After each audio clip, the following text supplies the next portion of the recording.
Good morning, students. Do you remember the Rutherford's alpha particle scattering experiment, students? Last time we have discussed about the Rutherford's alpha particle scattering experiment, through which he discovered nucleus, that is the positive charge which is accumulated at the center, and it occupied very small place in the atom, that is 10 to the power 5 times smaller than the size of the atom. After this great discovery, Rutherford proposed an atomic model. According to him, see this is the Rutherford's atomic model. He said, through his experiment, he proved that positive charge is at the center and negatively charged particles probably very small in size, and they are revolving around the nucleus like this, according to Rutherford. But this atom was not approved, students. It was refused because he could not answer some questions. How? When, see, this way, the scientists have argued this way, positive charge is in the center and the negatively charged electrons are revolving around the nucleus. According to quantum theory, when the electron charged particles, negatively charged particles, when they revolve around the positively charged particles, when they complete the rotation, they radiate certain energy. When they radiate energy, they lose some energy naturally. When they lose some energy, they will come under the attraction of the positive charge and they come towards the center. And again, when they complete one more rotation, again they radiate energy, so they lose some energy and they come towards the positive charge. In that way, they travel towards the center and fall into the nucleus. So that way, he could not explain the stability of atom. The Rutherford's atomic model was not giving the reasons for the stability. That is why his model was refused.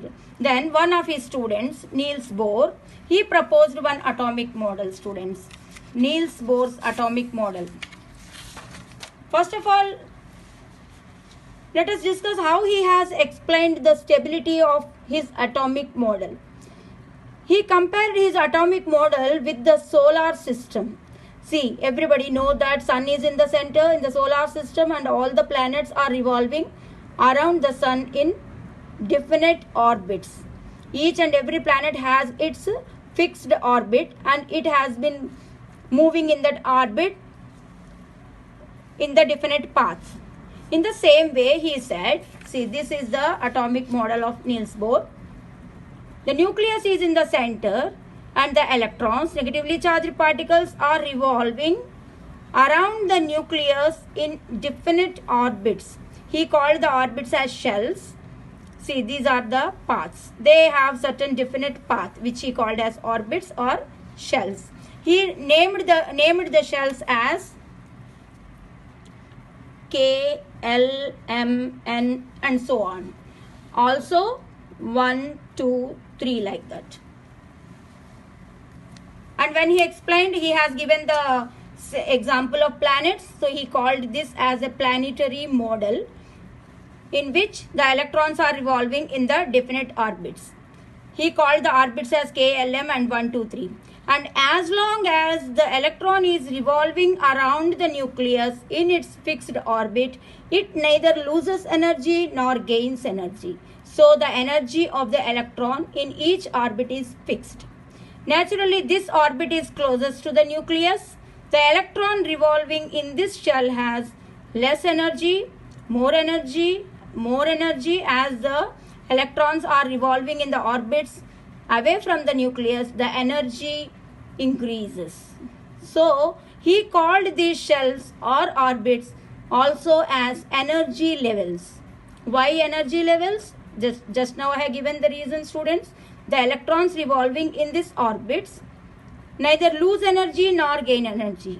So, the electron revolving in each orbit has a fixed amount of energy. Suppose the electron revolving in this shell gains some energy, then only it will move to the next shell. Or the electron revolving in this shell loses some energy, it will fall into the nearer cell. Okay, that is why as long as the electron is revolving in the shell, it neither loses energy nor gains energy. These are the 3 points of Niels Bohr's atomic model. Which electron will revolve in which shell? It has a scheme which is known as Bohr-Bury scheme. Bohr and Bury together made that electron arrangement in the atom. That we will discuss in our next class. Thank you, students.